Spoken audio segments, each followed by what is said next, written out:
On Christmas Eve 1945, 10 children vanished from a locked house in the middle of the night, and the official explanation has never sat right. The fire started around midnight. George Sodder was asleep upstairs in his Fayetteville, West Virginia home. His wife Jenny was downstairs when she heard a noise, a loud bang, the record says. When she looked outside, the house was already burning. Within minutes, the entire structure was consumed. By dawn, 10 of the Sodder children were gone. The official ruling? They died in the fire, but the evidence tells a different story. Here's the first problem with the official account. No remains were ever found. Not a single bone, not a tooth, not a fragment of skull. The fire chief concluded all 10 children burned completely, turned to ash so thoroughly that nothing identifiable remained. But what does the record actually show about the fire's temperature and duration? The fire lasted only about an hour. Witnesses described it as hot, yes, but not so hot that it would vaporize bone. Human bone requires sustained temperatures above 100 degrees Fahrenheit to calcify completely. The record indicates no evidence of such sustained heat in the debris. So if the children didn't burn, where did they go? The Sodder home had 10 children that night. The oldest was 14-year-old George Jr. The youngest was 2-year-old Betty. George and Jenny had 4 older children, Morris, Martha, Louie, and Sylvia. They also had 6 younger ones. When the fire broke out, George Sr. and Jenny managed to escape with 4 of the youngest. But when they counted heads in the yard, they found only 4 children standing beside them. 10 children had been sleeping in that house. 10. But on the morning after the fire, only 4 could be accounted for. George Jr., Morris, Martha, Louie, Sylvia, and 4 others gone.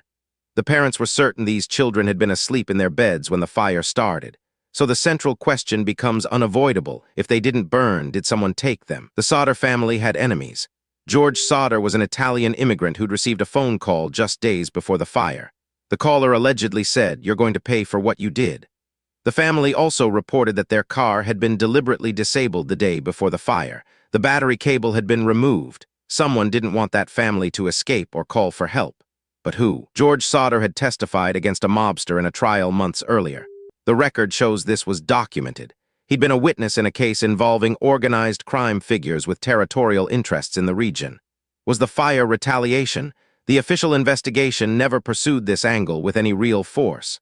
Local police seemed reluctant to dig deeper. Why? Then there were the sightings. In 1952, 7 years after the fire, a woman in Kentucky reported seeing a group of children that resembled the Sodders. They were traveling with a man and woman who weren't their parents. The children looked malnourished, confused. By the time authorities investigated, the group had vanished.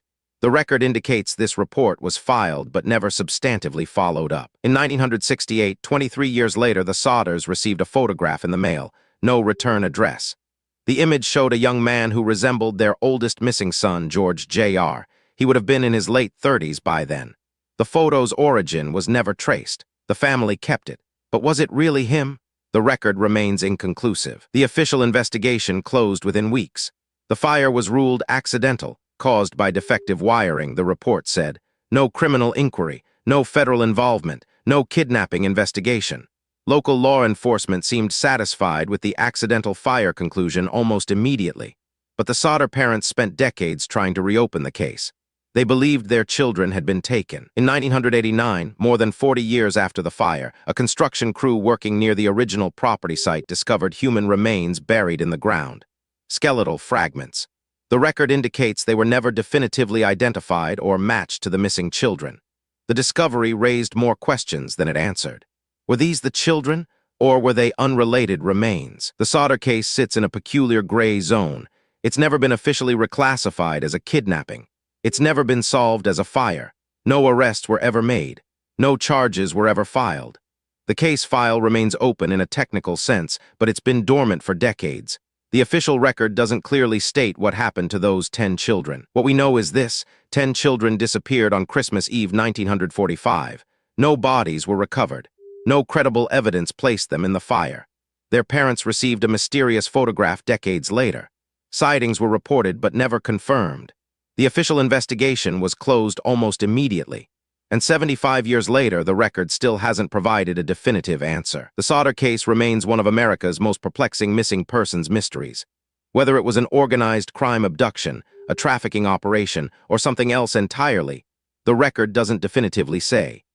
The official conclusion of accidental death has been questioned by investigators, researchers, and true crime analysts for generations. But without new evidence or testimony, the truth may never emerge. The Sodder children never came home. Their family spent the rest of their lives searching, hoping, and questioning an official narrative that never quite fit. Today, their case stands as a reminder that some mysteries persist not because the truth is unknowable, but because it was never thoroughly pursued. The record was closed, but the questions remained open. Subscribe to stay updated on unsolved cases, where the official record leaves critical questions unanswered.